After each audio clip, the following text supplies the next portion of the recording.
Hello and welcome back to Anti-Social Studies. I'm Emily Glankler, and today we're going to do an overview of Unit 8. Now, the second part of this unit, which is ongoing, right? These are happening at the same time. So the big picture, the umbrella or the shadow over the globe is the Cold War. And everything that happens, I'm not exaggerating, from 1945 until 1991, every event that happens in world politics or just world history is impacted and colored by the Cold War. It just is, some more than others, but still. And so while that is going on, there's also decolonization. World War II leads to the collapse of these traditional big empires, land-based or maritime empires. Also, Hitler kind of made imperialism seem bad. So everyone was like, I don't want to be in the group with him. And so they start offloading all of these colonies, or these colonies start fighting for independence because they just fought a world war for freedom abroad, right? And so these new countries are becoming independent in the midst of this Cold War, and they're being forced to take sides or get involved in this conflict that they don't really want to be involved in. And so you're going to want to look at different ways that these states became newly independent. Some of them are going to negotiate, like India is going to basically create an agreement with the British and then eventually develop a partition to create India and Pakistan. You're also going to have some that fight wars. There are going to be some colonies that the European powers are not wanting to give up. In Algeria, a lot of French people were like, but that's where I go on vacation. And so they fought a war. You have also just religious and ethnic kind of nationalist movements. So not necessarily statewide movements, but you have smaller groups that are pushing for kind of their own rights. I think the most successful would be Pakistan, with the Muslim League saying, we don't want to be a part of India that's Hindu majority, we want our own state. You also see that though in Quebec, with French-speaking Canadians, pushing for their own state even to this day. And then lastly is you're going to see some states that get created because just the lines get redrawn on the map in the wake of World War II. And so what is happening and how is that creating new conflict or new tension? And the best example of that is going to be Israel in the Middle East. How are new or smaller states gaining and maintaining power in the shadow of the Cold War? So how are they navigating this really tricky bipolar world? Because that's what's happening in the Cold War, is it's bipolar. You're either with them or you're with us, and that's it.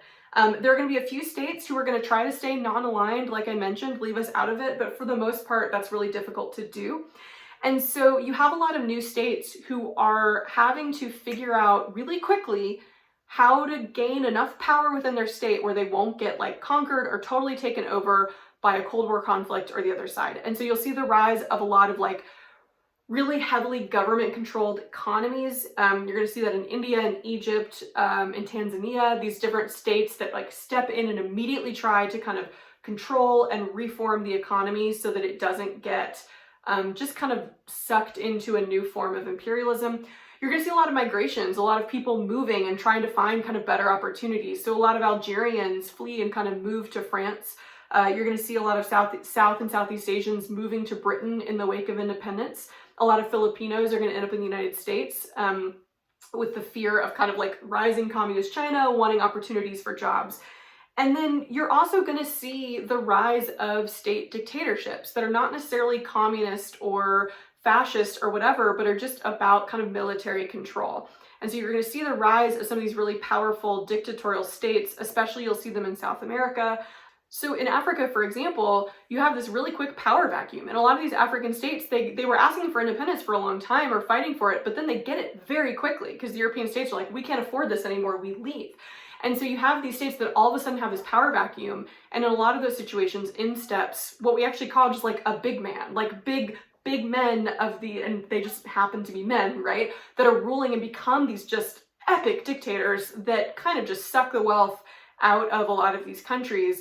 But it's because they're stepping in the wake of imperialism, and there weren't enough supports put into these states while they were colonies to really function as an independent state. So lastly, you're also going to see smaller kind of violent movements that are, wanting to dictate the way these new states work, or the way that they develop their independence. And so you see the rise of kind of terrorist movements that are seeking to push their own ideology. The most famous or infamous is going to be Al-Qaeda in Afghanistan, but you also have the Shining Path in Peru, which is a socialist kind of terrorist movement.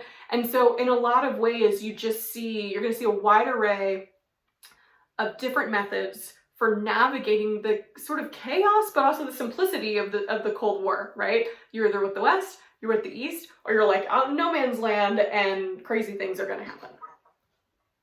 So the foreshadowing here is that when the Cold War ends in the early 1990s and the collapse of the Soviet Union creates this massive power vacuum, we're going to end up in Unit 9 with this world, right? And this is the world that like I was born into and that you are now born into, which is you have this power vacuum. There for a long time is now only going to be one superpower, so the United States for a while.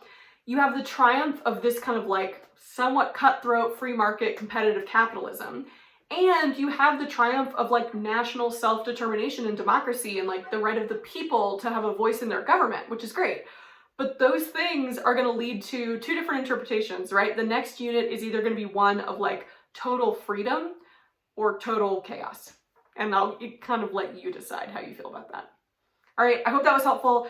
As always, subscribe to my YouTube channel. I'm going to be putting out a 3-part video covering all of Unit 9 because a lot of us might run out of time and not get a chance to teach that before the AP exam. So make sure you're subscribed to my YouTube channel so that you see when I post those videos.